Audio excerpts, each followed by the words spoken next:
क्या आप सोच सकते हैं एक ऐसे स्कूल की जहां 7 साल की उम्र तक कोई एडमिशन नहीं होता, जहां ना कोई होमवर्क का बोझ है ना ही कोई एग्जाम का डर, और फिर भी ये देश इंटेलिजेंस के मामले में पूरी दुनिया को पीछे छोड़ देता है। पूरी दुनिया में जहां बच्चे भारी बैग, देर रात तक होमवर्क और कोचिंग के प्रेशर से दबे हैं, वहीं फिनलैंड ने एक बिल्कुल अलग रास्ता चुना है।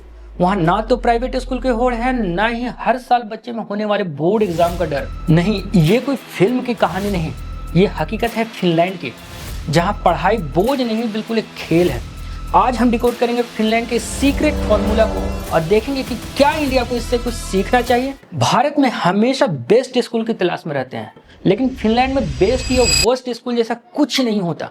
वहां चाहे अमीर का बच्चा हो या गरीब का, सब एक ही क्लासरूम में बैठते हैं। प्राइवेट स्कूल के न के बराबर हैं। सरकार और पेरेंट्स को वहां टीचर पर पूरा भरोसा होता है।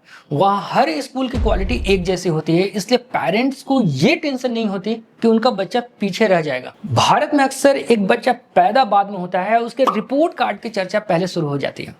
हमारे यहाँ पेरेंट का सबसे कॉमन डायलॉग होता है, बेटा 95% से 1 पॉइंट भी कम आया तो शर्मा जी के लड़के को क्या मुंह दिखाएंगे। हमारे यहाँ 3 साल की उम्र से ही बच्चा भारी बैग उठाए स्कूल जाने लगता है, लेकिन फिनलैंड का नियम बिल्कुल अलग है।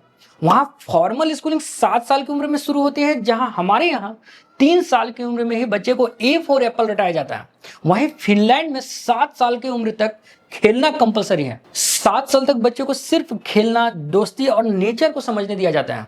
एक्सपर्ट का मानना है कि अगर बचपन में ही ज्यादा पढ़ाई का प्रेशर दिया जाए तो बच्चों में सीखने की क्यूरियोसिटी खत्म हो जाती है। साइंस और रिसर्च भी यही कहती है कि अगर आप बहुत जल्दी बच्चों पर पढ़ाई का बोझ डालेंगे तो उनकी क्यूरियोसिटी हमेशा के लिए खत्म हो सकती है।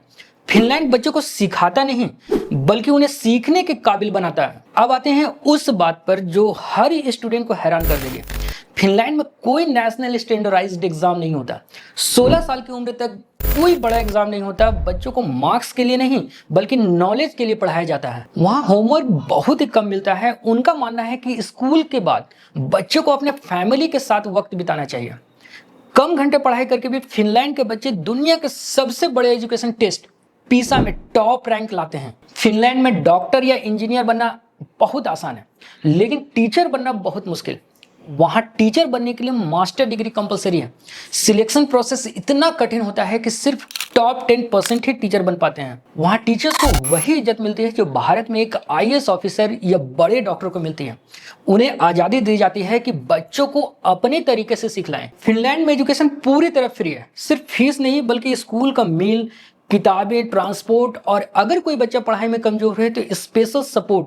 वहां कंपटीशन से ज्यादा कोलैबोरेशन यानी मिलजुल कर काम करने पर जोर दिया जाता है। फिनलैंड का मॉडल हमें सिर्फ एक बात सिखाता है, एक खुशहाल बच्चा एक तनावपूर्ण बच्चे से बेहतर सीखता है।